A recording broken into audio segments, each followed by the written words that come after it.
What's going on, world? Welcome to Clearing the Wreckage podcast. It's the voice and your host, Kareem A. Rashid. Yes, and once again, I don't know what you got going on. You could be on the toilet, or you could be getting off the toilet.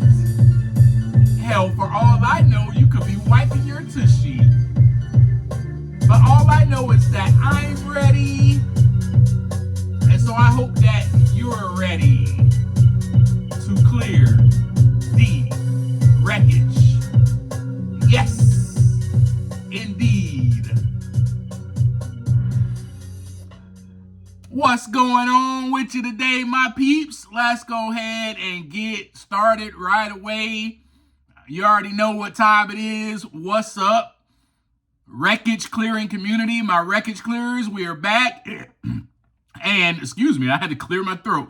I'm gonna leave that there though, no editing. We are back, and I wanted to share something with you because, you know, you hear me on every episode at the end. I always leave you with, take some time to look inside so that the wreckage can begin to clear.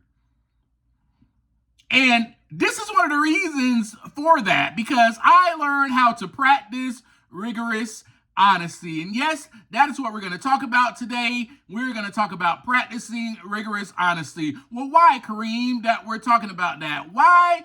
Because this is vital and this is key, not only for personal growth and self-development, this is also a key aspect of recovery.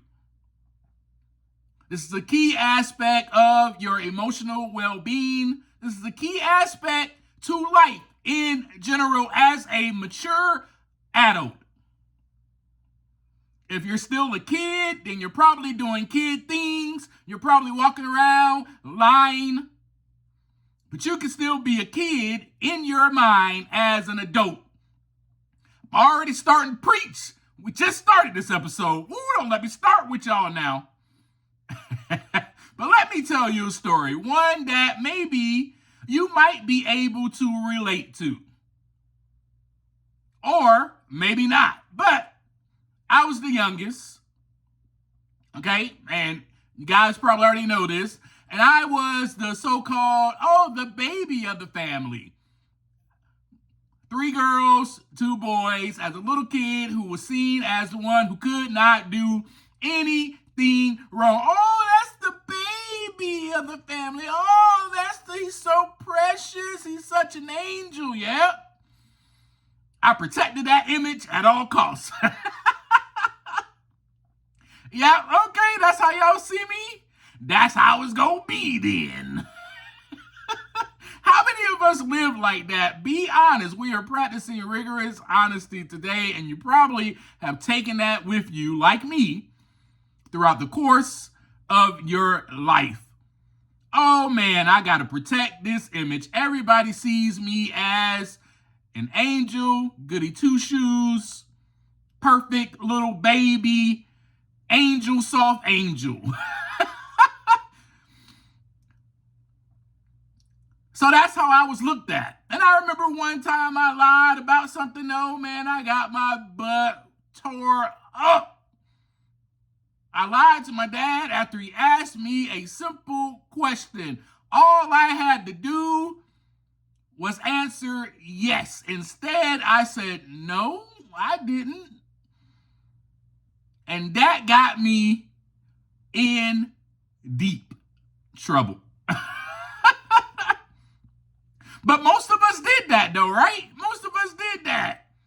We didn't want to get in trouble, though. That was the whole point of us lying. We thought lying would save us.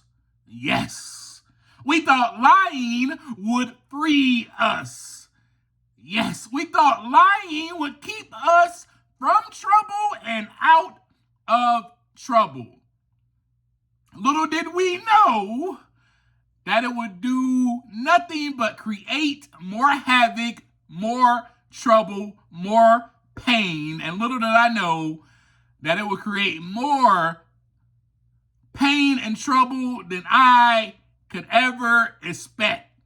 Because I expected if I lie, I will get away with this. And who taught us that? Who taught me that? You know, when we're kids, we don't know anything. We just come out the womb, we're fresh, naked, pure. We like to run around naked. Once the pamper comes off, we run around free. That right there is the state that we should remain in as adults. Naked. Free. But don't let me start preaching to you, though. But who taught me that, though? Where did I even learn this type of behavior? How did I even learn how to lie? So as kids, we are like little sponges. We soak up every single thing that we hear, and we soak up every single thing that we see, right? That is just the way that it is. We have to be taught. And a lot of things that we learn are caught, not taught, because we are catching and we are seeing with our very eyes what others are doing, and we are hearing what others are saying, and we're like, oh, well, I'll just do that. So if we saw our siblings lie and it looked like they got away with it, then we learned that behavior. And we saw it on TV, and we saw it from, our peers in school, right? I can go on and on. And we saw it from our teachers, and we saw it from whoever we saw it from. We were influenced. We were soaking things up like little sponges. Right? So, we learned how to, if we saw somebody cheating on the test and they still passed, we were like, oh, I can just do that. I don't have to study. I'll just look across at somebody else's desk at their paper. Hey, oh, let me put that down. That might be the correct answer. Come on, I know you relate to this. I know I am not the only one that cheated on a test.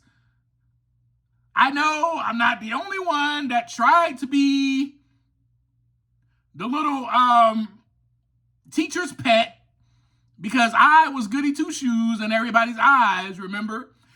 But we also learn this from society. Society has conditioned us to lie.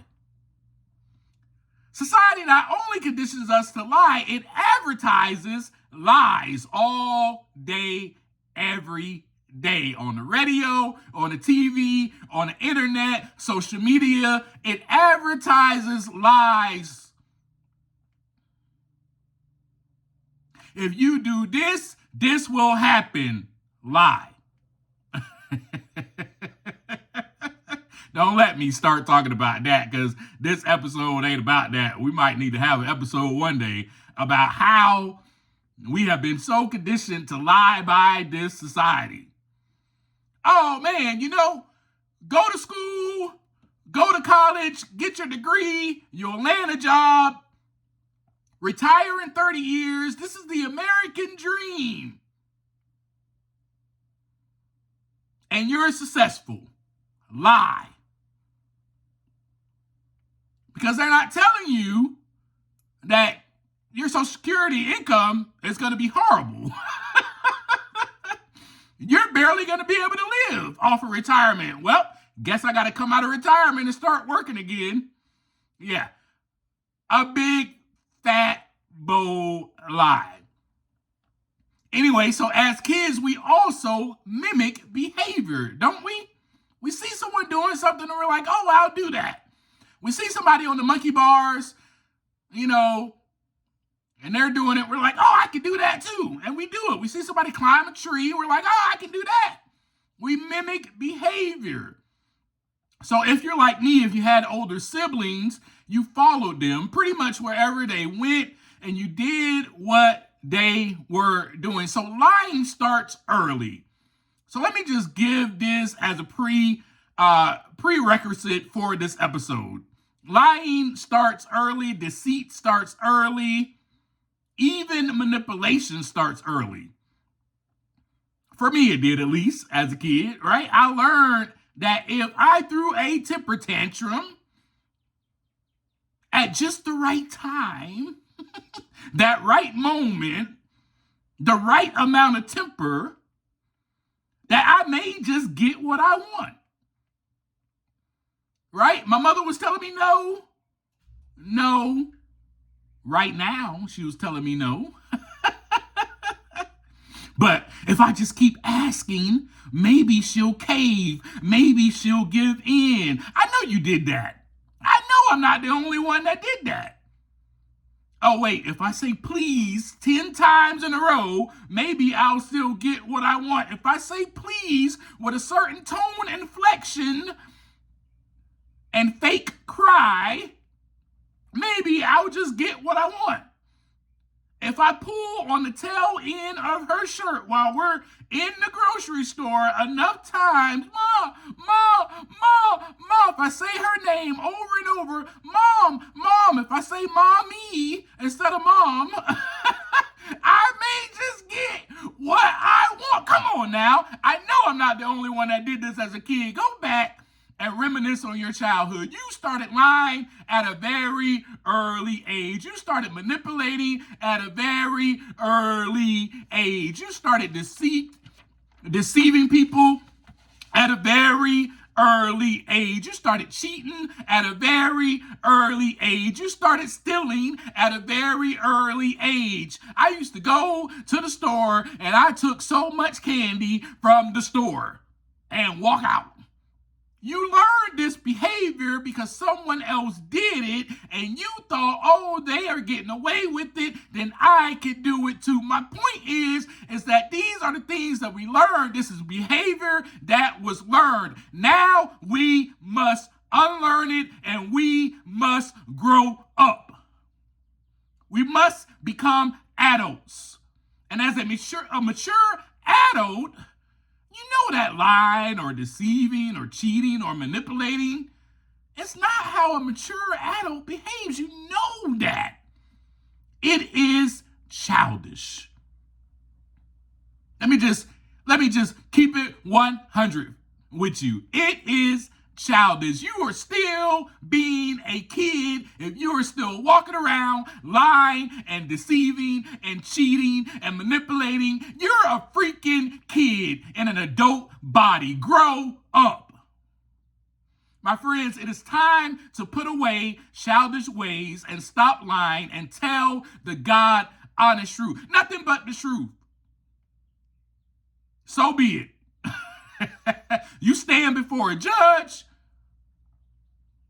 you got to put your hand on that Bible and you say, I swear to tell the truth and nothing but the truth. So help me God. Well, it's time for you to do that every single day. It is time to practice rigorous honesty. It's time to commit to being truthful with yourself, with others, even when it's difficult or uncomfortable. That is what rigorous honesty means. So it's also time to become comfortable in your own skin to where you desire the truth. You desire justice. You desire what is right. No matter the consequences, no matter the outcome, no matter how someone looks at you, you desire righteousness. You desire what is right, what is pure, what is the truth. That's what you desire. It's time. Because we want the truth for ourselves and we want it for others. That is what this podcast is about. We are about taking the time to look inside so that we can search inside to find the truth. So it is time to clear the wreckage. And for me, folks, back then in 2016, you know, where the journey starts in my sobriety and it still remains in effect today, it's time each day that I desire to practice rigorous honesty. I am committed to being truthful. I am no longer going to lie. I know that I will make a mistake and I will probably tell a lie, but I am here, my friends, to correct that lie immediately. Yes. Now, this conversation may sound a little bit familiar with you. That's because it is similar to the 4 A's: awareness, acknowledging, admitting, and then acceptance, right? We went over this before. Everything that we talk about, it may sound like a repeat, but we're just going to go a little bit deeper, right? Because we got to dig deep sometimes, a little bit more underneath the surface in order to clear the wreckage. Yes. So this is included, those 4 A's is included in practicing rigorous honesty. And the first thing that I had to do was, after becoming aware of the truth, right? I had to acknowledge the hard ones. I had to acknowledge those hard truths. Practicing rigorous honesty involves acknowledging hard truths, accepting the unpleasant realities of your life and your actions without any denial, without justification or minimization, right? So for me back then, folks, it was, hey, I am powerless over alcohol and drugs, and I have screwed up my life. That was rigorous honesty for me, right? And because of my powerlessness, let's go deeper. This is how it goes. This is practicing rigorous honesty. And because of my powerlessness over alcohol and drugs, I became senseless, selfish, a manipulating, lying thief, a lying sack of potatoes, a cheater, a misfit, a misbehaving teenager, a immature adult. I became irresponsible, heartless. I was a person who was filled with fear, and I wanted acceptance. And I also became a chameleon, or a pretender, as I would like to call it, in order to be liked, to be accepted. I was reckless. I drove drunk. I was an angry person. I fought a lot. I was resentful at myself and everyone else. No, alcohol does not justify my actions. This is who I became due to my alcoholism, due to the fact that when I drink, this is who I become entirely. This was already inside of me, though. It was already learned behavior. Catch my drift? It was already learned behavior, things that I was already learning from other people, from society, from the world, from my peers. The alcohol and drugs just brought it out of me even more and made it rise to the surface. That, my friends, right there that I just shared with you, is me practicing rigorous honesty with you. What does rigor, or what does rigorous mean, Kareem? Y'all always ask me that question on every episode.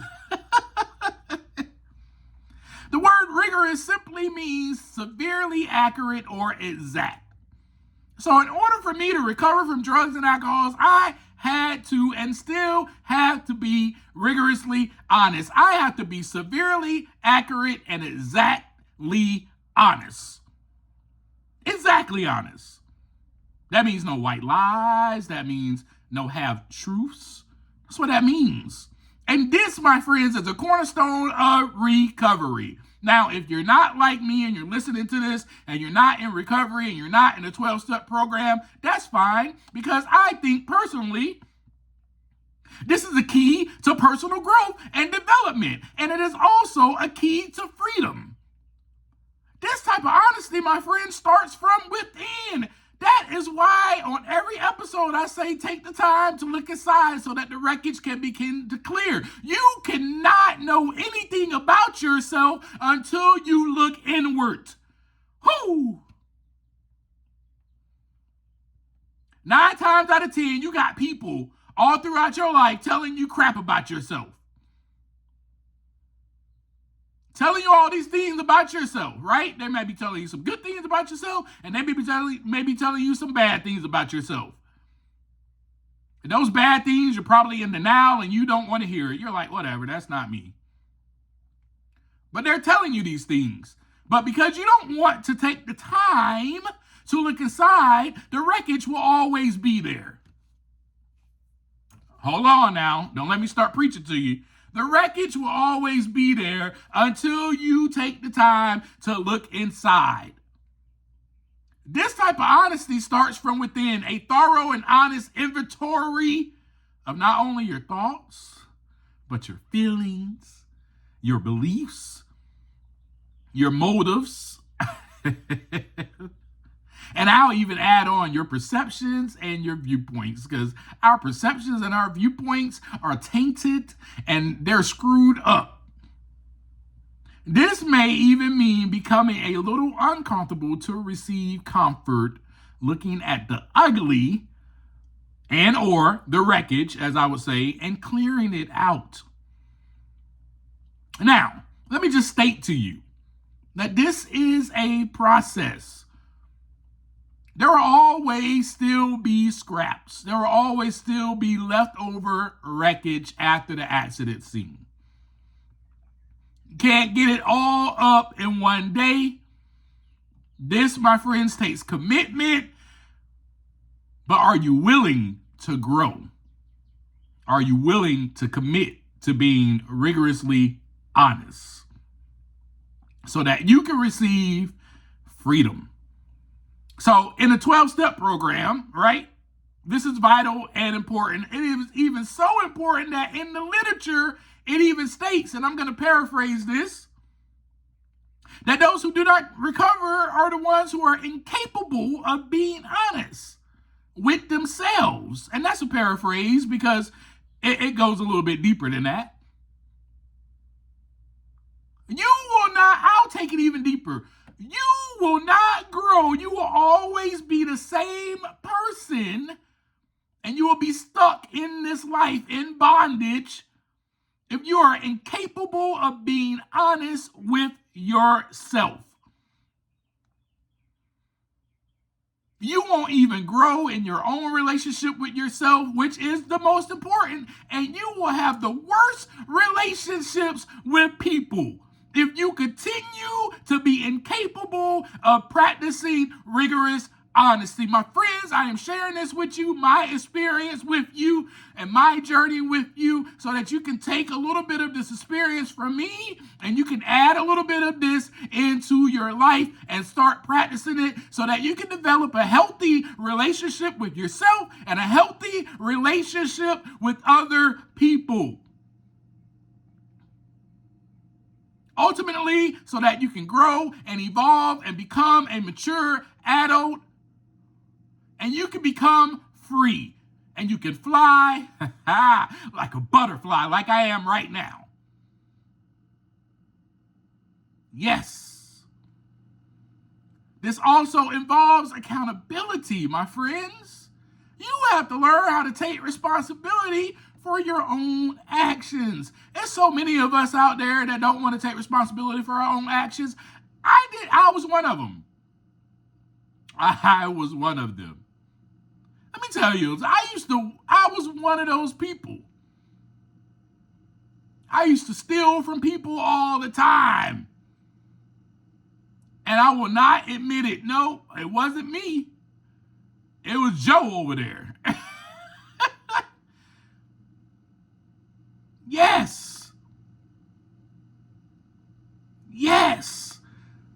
So accountability for your thoughts, your actions, properly admitting it when you're wrong, properly. Don't wait till 2 months down the road and be like, hey, I'm so sorry for what I did 2 months ago, or for what I said 2 months ago. Properly admit it when you are wrong, to yourself, to others, and to God. This, my friends, is an active effort to correct dishonesty, to rectify it as soon as it happens. Let me tell you a little story about this. All right? So I was learning how to be honest. I used to lie all the time.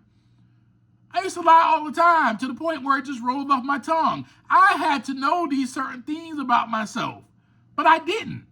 I didn't know it about myself. I didn't know that.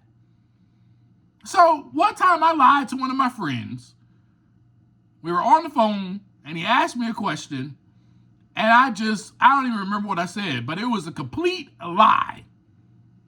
You know what I did? I called him back, and I said, hey, man, I'm sorry, I just lied to you. That's not accurate. This is the truth. I didn't care about how he was going to look at me, if he was going to judge me. I was doing it for myself because I was learning how to be honest. You may even have to take those small, simple steps just like that. And those small, simple steps of practicing rigorous honesty, that's what it's all about. Actively making an effort to correct it or rectify it as soon as it happens. You tell a lie, be like, hey, I'm sorry, I just lied. That's not accurate. Here's the truth. And just admit it. The problem is we think that everybody is going to look at us different. At least that's what I did. Remember, I was the little baby of the family. I was the angel. I was the one that will always look innocent, that will always look cute, that will always have the big cheeks that they can pinch, that would just be perfect, right? So I wanted to uphold that image, not only inside the household or not only to all of my family members and extended family. This identity was going to go with me throughout my life. I am the perfect little kid. Yes, that is how you were supposed to see Kareem A. Rashid. Yeah, but I had to back to that. But I had to know. I had to know these certain things about myself, y'all. And truthfully, I didn't, such as lying. So lying became natural. It rolled off the tongue. It was a default behavior. Manipulation, it became natural. I did this as a kid, and so I knew how to manipulate. Master manipulator. I knew how to manipulate every situation. I knew how to manipulate you. I knew how to manipulate my girlfriends. I knew how to manipulate everybody. And then deceit became natural. As with stealing and cheating, all of that became natural. So this practice also means living with integrity. So that way your values, your actions, your words, they all align in one accord with each other. An example would simply be if you find a wallet on the ground outside of the store or in the store, would you return it or turn it in? So that is practicing rigorous honesty. That is living with integrity is part of it. You find a wallet, turn it in. Hey, I found this on the floor. I don't know whose on it is, but hey, here you go. Take it to customer service. Take it wherever. Here you are. But you probably will open the wallet, look in it, take the cash out, and be like, and then turn it in. Hey, I found this. You went and took all the money out. Because your nature, hear me when I say this now, it was a default behavior because you learned this as a kiddo. Your default behavior was like, oh, look in the wallet first. See if there's any cash. That's what you heard in your mind. Hey, man, you just going to turn it. Look in there. See if there's any cash. Get the cash out first. And then say, and lie. Say, oh, I found this on the ground. Oh, and then lie again. I didn't open it or anything. Here you go. I don't know whose on it belongs to. Yeah, so with lying, if you don't notice this about yourself, when you tell one lie, you have to continue to tell more lies and more lies and more lies. You create a whole storyline, a whole fictional storyline. You might as well become an author and write a whole freaking novel about your life filled with lies. Nobody will know if you're lying or telling the truth because you just been lying the whole time. You'll be a best-selling fictional author. Probably what I... Oh my gosh. Now let me start with y'all. Let me start, man. Another example would be something as simple as when you leave the grocery store and you have a cart filled with groceries and you put those groceries in your car, return the cart back to its designated area. Don't leave the cart right there by your car or in the parking lot. So then when you leave out the parking lot, somebody wants to park in that parking space, your cart is right there. You see how lying and living without integrity and living without rigorous honesty affects everyone around you. Affects all of your relationships. So the other person that's pulling in is like, dang, I can't even pull into this parking spot. I got to go to another parking spot, or I have to take my time and get out of my car, remove the shopping cart that's in my way, and then park. It affects every person. Lying, deceit, stealing, cheating affects every person. So that's just an example of living with integrity. So practicing this also means being able to communicate clearly and being able to communicate with empathy, right? Just exactly what I'm doing right now, sharing my truth in a respectful and a considerate manner, being considerate of other people's feelings, being considerate, having empathy, but don't be too considerate. Do not overthink other people's feelings, because then you will start to lie. Oh, I don't want to hurt their feelings, so I'm not going to say this. That's lying. Or that's omitting the truth. A lot of people don't see that as lying. They go, I'm not lying. That's called being deceitful. So one of the other things in practicing rigorous honesty is I had to learn how to stop telling white lies, which, by the way, there's no such thing as a white lie. Lying is lying. I had to learn how to stop telling those little, what I found or what I thought were little lies. I had to learn how to stop saying those things. I had to realize about myself that these lies roll off of my tongue. Someone asked me a question, whatever I'm about to say is probably going to be a lie. I had to learn that about myself. Someone just asked you a question. It's a yes or no answer. If you don't say yes or no, you are going to lie, Kareem. I had to learn that about myself. So sometimes it can be as simple as, so rectifying this and learning how to practice rigorous honesty sometimes could just be you just answering the question with a yes or a no. I'll give you an example of how I tell white lies, how I lie to people. Let me give you an example. When someone asks me to do something for them, or if someone asks, hey man, you want to hang out? Whatever, this really becomes natural because I want to be liked, I want acceptance, and I want approval from everyone. I know this about myself because I am in the business, folks, of practicing rigorous honesty. Right? It starts within. I learned this about myself. I was like, oh man, I learned this behavior. This is just what I naturally do. So if someone asks me to do something or hang out, whatever they're asking me to do, they could be like, hey man, can you help me move?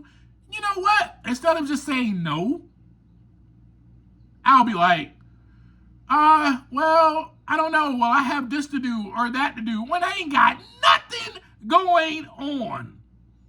Nothing. Or instead of just saying, nah, man, I can't do it. I'm pretty tired. I need to take a nap. I won't say that. I'll be like, man, I don't know. Let me check my schedule. done that before. I know I'm not the only one. You've done that before. It is time to just let your yes be your yes and your no be your no. Someone very, very awesome said that one time. So it all starts on the inside, my friend. Stop telling white lies. Stop stealing. Stop cheating. Starts on the inside with self-examination, doing a fearless searching moral inventory. Search yourself. Search yourself. Journal if you need to. Sit quietly to become aware. We've talked about this before. Own your actions. Communicate your limits or your needs, or, in other words, your boundaries. So if I'm not able to do something for somebody at that present time, that's what I need to say. Hey, man, I cannot do it right now for you. And that's it. And if I say, let me get back to you, that means, here's the integrity part, that means I need to get back to that person. Why say that to somebody if you're not going to get back to them? Here's another example of lying, by the way. And I'm just going to throw this out there because we do this to people a lot because social media and the internet and everything in society has taught us that this is okay to do. To me, it is not okay. It is not okay. People have said no response is a response. Yeah, no response is a response, and no response is a very unhealthy response. So let's talk about ghosting, shall we? Let's talk about ghosting. We all do it. We all disappear. We all ghost people because now we have this technology to where if someone sends us a text message, we do not have to respond right away. Or we can simply just look at that text message, leave them on red, and be like, I'm not responding to this person. Now, don't get me wrong. You have that option, but why not? Hear me. Why not just respond with the truth? Why not? Why not just practice rigorous honesty? You know why? Because you learned as a kid how to lie because you didn't want to get in trouble. You didn't want to be judged. You didn't want to be looked at as the bad guy. You still wanted to be looked at as goody two-shoes, this perfect angel. That is how you wanted to be looked at. So you still try to present that image. You still try to protect that image as you go about your day. Even when somebody is trying to get a response out of you, they're texting you, they're asking you a question, or, whatever the case may be, and you're just like, I'm not going to respond because I don't want to deal with it. Oh, I'm scared. I might hurt their feelings. Get over yourself. You are not that important. Don't let me start preaching to you now. You're not that important. Who fell off the throne and made you God? You're not that important. And that's how I had to start looking at things like, man, I'm not that important. I'm important, but I'm not that important. Yes, I'm special, but I'm not that special. You catch my drift? So another way of practicing rigorous honesty is getting a mentor. We talked about this on one of my previous episodes. Or having a sponsor, like in recovery, you get a sponsor, you get an accountability partner, somebody, a trusted friend that you can share your journey with.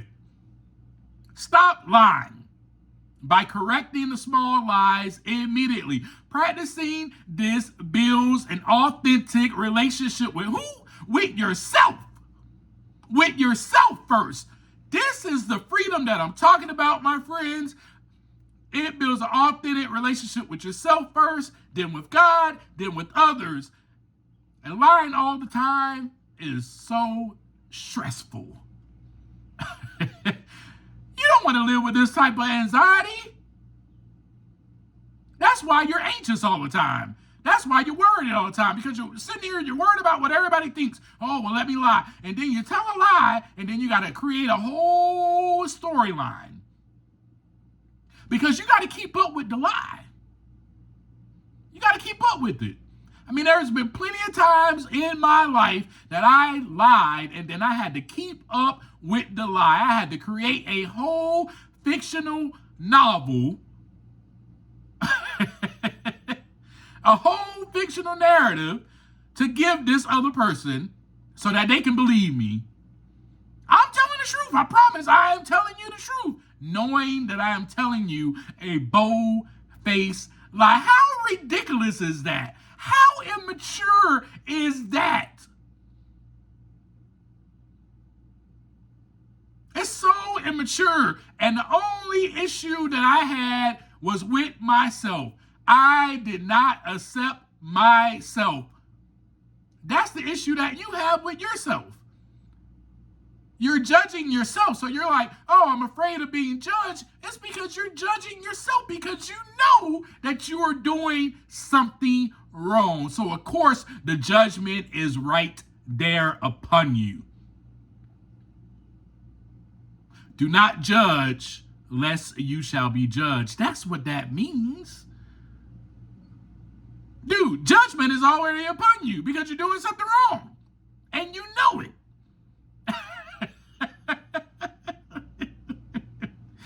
Practicing rigorous honesty. Slow down. Practicing rigorous honesty. Ooh, that's a tongue twister. It brings about the emotional freedom. Because let me tell you something. You are as sick as your secrets. And I will tell you the God, honest truth, and nothing but. Your secrets will kill you. You know, for how long I went trying to hide my alcohol and drug abuse? I hid it. And I thought I was hiding it so well, but I did so many things to hide what I was doing. And it was killing me. It was killing me. Not just the drugs that I was using or the alcohol. What was killing me was all the things I had to do to try to cover this up, because I am still, what? Who am I to you? Oh, perfect little baby, perfect little angel. Look at those cheeks. I just want to pinch them. Oh, that's who I am to you. So I got to protect this image. Y'all don't hear me. Ooh, y'all don't hear me. This, my friends, will keep you stuck in slavery. It'll keep you stuck in bondage, and you will never be free. You'll never be free. And I'm talking about emotional freedom. I'm talking about mental freedom. I'm talking about mental clarity. I'm talking about spiritual freedom. I'm talking about becoming free and get out of this enslaved mentality. Yes.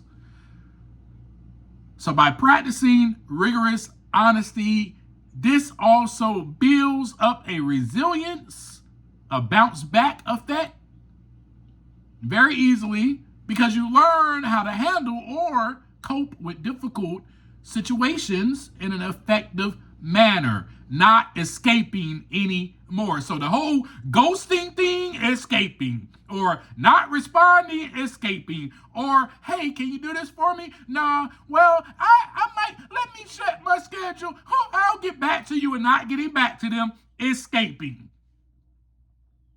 Instead of just facing the difficulty, facing the person, facing yourself, and just doing the right thing, you're an escapist because you learned this behavior. You learned this behavior, and that was my problem, and it still is at some times. I tell you, sometimes I still hear it. I still look within, and I'm like, I need somebody's approval. I want them to like me. Oh, I must be scared right now. I'm scared of what they're going to think of me. Oh, I'm afraid of rejection. I'm afraid of hurting someone's feelings. I'm afraid of judgment. That is why I want to lie to them. And that is why, or if I already did it, that is why I lied. Let me go ahead and rectify this situation. Let me correct this lie. Let me tell this person the God honest truth. You want to be true to yourself. That brings freedom. When you can walk around this earth and you can be true to yourself, not giving two rats turds about what somebody thinks of you, you're probably going to wonder sometimes and worry sometimes about what people think of you. I think that might be even a natural thing that we do as humans, but it will lessen and it will lessen and it will lessen over time, because when you become free and you start flying like a butterfly, you can give two rats turds of what somebody thinks about you. Man, I'm finna go to this leaf right here and I'm finna drink some nectar and then I'm gonna fly over here. I don't care. You become a butterfly. Anyway, so you got to be able to know these things about yourself. Got to be able to know. So do you even know these things? And I'm going to end it with these questions. Do you know your fears? Do you know your challenges? Do you know what brings about discomfort? Folks, this is about progress rather than perfection. So this is a everyday practice. And guess what? Practice makes perfect. Yes, it does. So until next time, and before I say this, we will probably talk about more of this next week. We'll probably go a little bit deeper into motives. Because I had to start asking myself, why am I doing this? As I just was describing to you a little bit. So we may go a little bit deeper in motive, or maybe not. I don't know what the future holds. I'll just see you next week. And until then, take some time to look inside so that the wreckage can begin to clear. Peace.